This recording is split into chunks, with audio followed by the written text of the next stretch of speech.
बच्चों, आज हम कक्षा 8वीं में पाठ क्रमांक 6 पन्ना नंबर 41 पर आनंद मठ की ललकार यह पाठ है, इसका संक्षेप में अध्ययन करेंगे। बंकिम चंद्र चट्टोपाध्याय पश्चिमी बंगाल के खुलना जिले के डिप्टी मैजिस्ट्रेट थे। उस वक्त अंग्रेज नाम का एक मोरल अधिकारी लोगों को के ऊपर अन्याय करता था। वो नील की खेती करने के लिए लोगों को हमेशा करने के लिए कहता था, ज़बरदस्ती करता था, अन्याय अत्याचार करता था। क्योंकि उस समय बंकिम चंद्र जी कहते हैं कि अंग्रेज़ों का शासन है, इसका मतलब यह नहीं कि अंग्रेज़ लोग कुछ भी कहे उस अन्याय का हम सामना करेंगे। उस समय बंकिम चंद्र चट्टोपाध्याय डिप्टी मैजिस्ट्रेट थे। उन्होंने मोरल नाम के अंग्रेज अधिकारी पर शिकंजा कसा।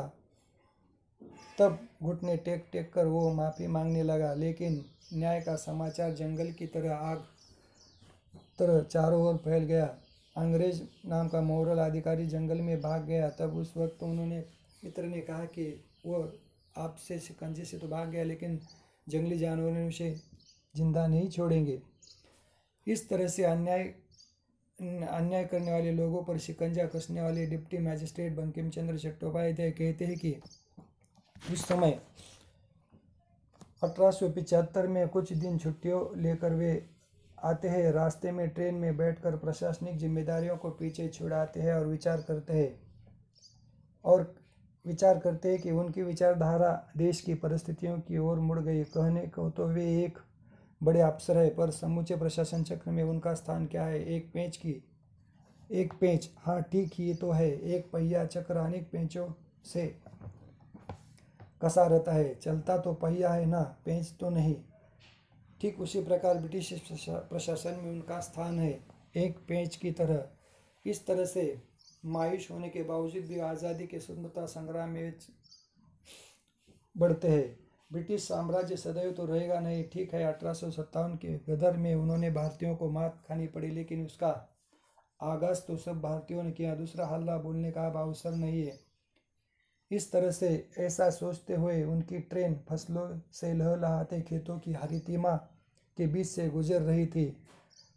काल उस समय कुछ भूल बंकिम चंद्र प्रकृति के सौंदर्य में खो गए और उनके मुंह से शब्द निकले। उनके मस्तिष्क में विचारों और शब्दों का झंझावात चल रहा था।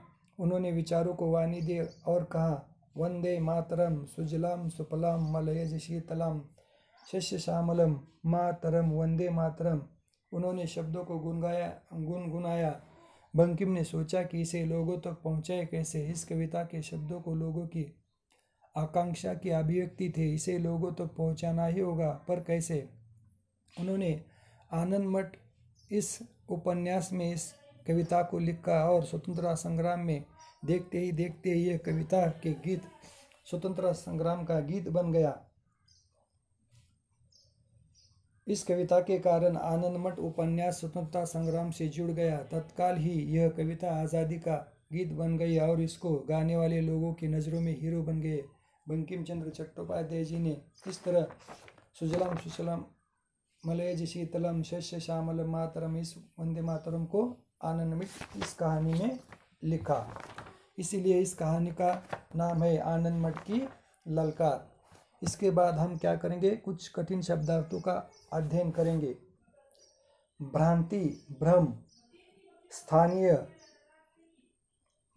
विशेष स्थान, शिकंजा, फंदा, उल्लंघन करना, तोड़ना, नियमों को तोड़ना, प्रक्रिया यानी तरीका, परिस्थितियां, हालात, निराधार, बिना आधार के, सौहार्द, सद्भाव, हरितिमा यानी हरियाली, सौम्य यानी कोमल, झंझावात यानी तूफान, आकांक्षा यानी मन में आई इच्छा, अभिव्यक्ति यानी कथन करना, बोलना, मन में आए विचारों को कथित करना, व्यक्त करना, मुहावरे, धज्जियां उड़ाना, टुकड़े टुकड़े करना, अवहेलना करना, नील की खेती करने वाले जबरदस्ती करने वाले मोरल अधिकारी की बंकिम चंद्र चट्टोपाध्याय जी ने धज्जियां उड़ाई।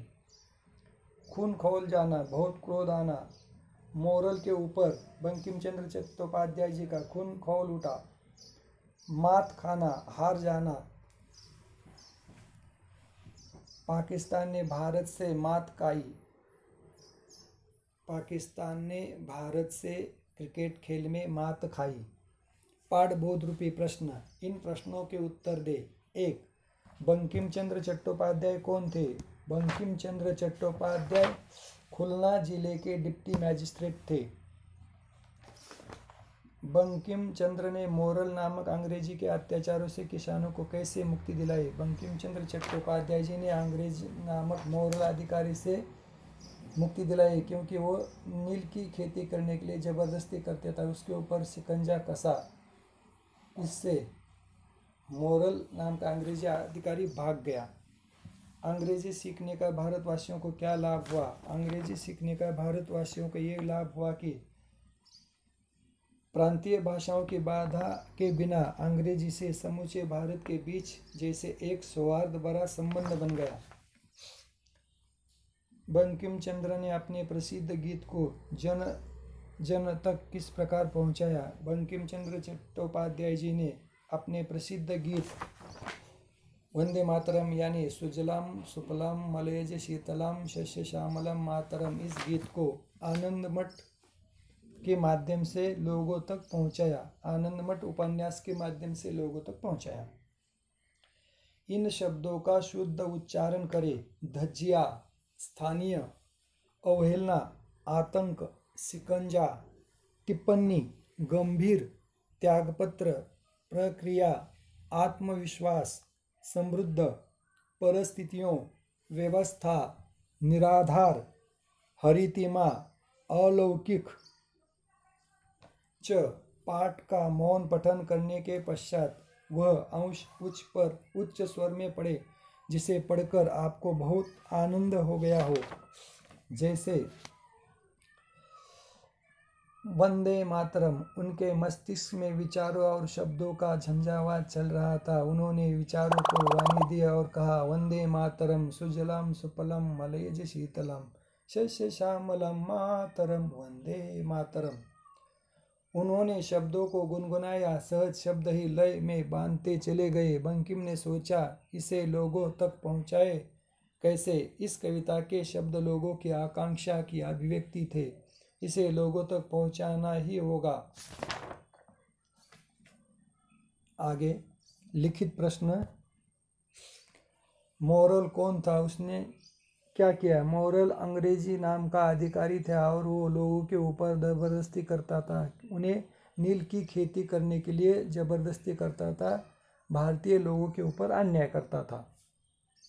अंग्रेज शासक के अपने अधिकार का लाभ कैसे उठाते थे? अंग्रेज शासक होने से लोग अधिकार करते थे, जैसे कि लोगों के ऊपर जबरदस्ती करना। मोरल अपने अंग्रेज होने के गर्व में एक हिंदुस्तानी मैजिस्ट्रेट को कुछ समझता ही नहीं था। बंकिम चंद्र ने कानूनी कार्रवाई शुरू की तो मोरल ने उन्हें पैसों का लालच दिया। जल्दी उसका भ्रम टूट गया और उसे स्पष्ट महसूस होने लगा कि कानून का शिकंजा उसके गले में पड़ने वाला है। बंकिम ने अपने विचार दूसरों तक पहुंचाने का कौन सा रास्ता चुना? बंकिम चंद्र जी ने अपने विचार लोगों तक पहुंचाने के लिए आनंद मठ नाम से एक उपन्यास लिखा और उपन्यास में इस वंदे मातरम यानी सुजलाम सुफलाम मलयज शीतलम इस गीत का जिक्र किया। बंग दर्शन पत्रिका में इसे छापने का प्रयास किया। बंकिम चंद्र को वंदे मातरम लिखने का विचार कब और कहाँ आ गया? बंकिम चंद्र जी को वंदे मातरम लिखने का विचार जब लहलहाते हरितिमा के बीच से ट्रेन गुजर रही थी, उस समय उस प्रकृति का सौंदर्य देखकर उनके मन में विचारों की श्रृंखला अलौकिक दृश्य से प्रभावित होकर दार्शनिक होने लगी। और कहा उन्होंने, यही है भारत माँ का असली चेहरा, कितना सुंदर, कितना सौम्य। उनके मस्तिष्क में विचारों और शब्दों का झंझावात चल रहा था। उन्होंने विचारों को वाणी दी और कहा, वंदे मातरम सुजलाम सुफलाम मलयज शीतलम शस्य श्यामलम मातरम वंदे मातरम। इस तरह से उन्होंने अपने विचार आनंद मठ में लिखकर उसे स्वतंत्रता संग्राम के गीत से जुड़ाया। सोचे और कक्षा में परस्पर चर्चा करें। गुलाम देश में भी विचार प्रक्रिया तो स्वतंत्र है। जैसे इस कविता के कारण आनंद मठ उपन्यास स्वतंत्रता संग्राम से जुड़ गया। तत्काल ही यह कविता आज़ादी का गीत बन गया और उससे इसको गाने वाले लोगों के नज़रे में हीरो बन गए बंकिम चंद्र चट्टोपाध्याय। और उन्होंने कहा कि गुलाम देश में तो विचार प्रक्रिया तो स्वतंत्र है। इस कविता के शब्द तो आज़ादी के द्वार पर लगे ताले को खोलने की चाबी है। जैसे उन्होंने कहा कि ये गीत तो मित्रों से भी उन्होंने यही कहा कि अभी वे इस कविता के असली महत्व को नहीं समझ रहे हैं। इसके शब्द तो आज़ादी के द्वार पर लगे ताले को खोलने की चाबी है। इसे बहुत यत्न से लोगों तक पहुंचाना होगा। भाषा ज्ञान रूपी प्रश्न। प्रत्येक शब्द से उपसर्ग अलग करके लिखे। निराधार, निर अधिक आधार। प्रशासन, प्र अधिक शासन। परिस्थिति, परि अधिक स्थिति। अलौकिक, अ अधिक लौकिक। सुदृढ़, सु अधिक दृढ़। स्वतंत्र, स्व अधिक तंत्र। विफल, वि अधिक फल। प्रक्रिया, प्र अधिक क्रिया। इन शब्दों में अनुस्वार के स्थान पर पंचम वर्ण लिखे। बंकिम, पेंच, आतंक, संचार, उल्लंघन, शिकंजा, बंगाल, अंग्रेज, मनोरंजक, झंझावात। बंकिम, बड़किम, आतंक, अंतड़क, उल्लंघन, लड़ंगन, बंगाल, बनगढ़, अंग्रेज, अंग्रेड, पेंच, पेंच, संचार, कंटक आदि शब्दों में हम अनुस्वार के स्थान पर पंचम वर्ण लिखते हैं तो उसका अर्थ ये होता है क वर्ग में, च वर्ग में, ट वर्ग में, त वर्ग में, उसमें क्या होता है, परिवर्तन आता है। यह शब्द, इन शब्दों में अनुस्वार लगाइए और पंचम वर्ण लिखकर उसे पढ़िए। यह शब्द भी पढ़े। संयम, सम अधिक यम। संशोधन, सम अधिक शोधन। संरचना, सम अधिक रचना। संसाधन, सम अधिक साधन। संलग्न, स अधिक संलग्न। संस्थान, सम अधिक स्थान। संवाद, सम अधिक वाद। संहार, सम अधिक हार, संहार। 3. विशेषण शब्दों के भाववाचक संज्ञा शब्द बनाए। जैसे विशेषण भाववाचक स्वतंत्र, स्वतंत्रता। विशेषण गंभीर, भाववाचक गंभीरता। समृद्ध, समृद्धि। आशावादी, आशा। अपराधी, अपराध। सुंदर, सुंदरता। त्यागी, त्याग। दार्शनिक, दर्शन। वर्ण विच्छेद करे। अत्याचार, कानूनी, स्पष्ट। नागरिक, कठिनाई। ओ अधिक त अधिक य अधिक आ अधिक च अधिक अ आ अधिक र अधिक अ। कानूनी, क अधिक आ अधिक न अधिक उ अधिक न अधिक ई। स्पष्ट, स अधिक अ अधिक प अधिक अ श अधिक ट। नागरिक, ना अधिक आ अधिक ग अधिक अ अधिक र अधिक ई अधिक क अधिक अ। नागरिक। कठिनाई, क अधिक अ ठ अधिक ई अधिक न अधिक आ अधिक ई। वाक्य के प्रकार। इन वाक्यों को पढ़े। उनकी विचारधारा देश की परिस्थितियों की ओर मुड़ गई। विचारधारा। ख इनका उनका खून खौल गया और उन्होंने उस अपराधी को सजा दिलाने की ठान ली। खौल गया, अपराधी को सजा दिलाने की ठान ली। ग जनसाधारण को आशा हो गई कि अंग्रेजों को भागना संभव है। जनसाधारण को आशा हो गई कि अंग्रेजों को भगाना संभव है। पहला वाक्य सरल वाक्य, इसमें एक ही क्रियापद है, साधारण वाक्य। दूसरा वाक्य संयुक्त वाक्य, इसमें एक से अधिक दो क्रियापद है और दोनों वाक्य और से संयुक्त किए गए हैं। तीसरा वाक्य मिश्र या मिश्रित वाक्य है। इसमें मुख्य वाक्य के साथ आश्रित वाक्य भी होता है। ये वाक्य की, क्योंकि, इसलिए, जो, जब, तब आदि से जुड़ होते हैं। अब तक पढ़े गए पाठों से प्रत्येक प्रकार के दो दो उदाहरण छांट कर लिखे। सरल वाक्य।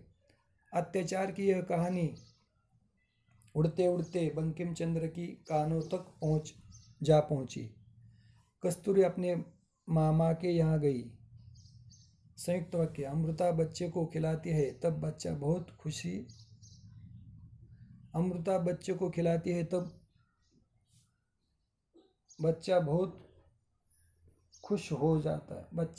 खुश हो जाता है। मिश्र वाक्य। जब आकाश में काले बादल छाते हैं तब मोर वनों में नाचने लगते हैं, परंतु जब सफेद बादल आकाश में आते हैं तब हवा के झोंकों से बादल छट जाते हैं। इस तरह से हम मिश्र, सरल, संयुक्त वाक्यों को आसानी से लिख सकते हैं। र के विभिन्न रूपों के शब्द लिखिए। रहने वाला, राहत। चटर्जी, बैनर्जी, क्लर्को। अंग्रेजों, प्रक्रिया, प्रकोप, मैजिस्ट्रेट, स्टेट, महाराष्ट्र। आदि शब्द र, रहने वाला, राहत, रस्म। र, रफार। चटर्जी, बैनर्जी, क्लर्को। ग्र, अंग्रेजों, प्रक्रिया, प्रकोप, प्र। मैजिस्ट्रेट, र, स्टेट, महाराष्ट्र, मैजिस्ट्रेट। आदि शब्दों के माध्यम से हम रे के विभिन्न रूपों के शब्द लिख सकते हैं और उसका उच्चारण भी अच्छी तरह से कर सकते हैं। वंदे मातरम, वंदे मातरम। सुजलम सुफलम मलयज शीतलम शस्य श्यामलम मातरम वंदे मातरम। शुभ्रज्योत्स्नां पुलकितयानीं पुल्लकुसुमित द्रुमदमल शोभिनीं सुवासिनीं सुमधुरवासिनीं सुखदां वरदां मातरम वंदे मातरम। इस तरह से हम वंदे मातरम गीत को भी अच्छी तरह से गा सकते हैं। यहाँ पर रुकते हैं हम। धन्यवाद।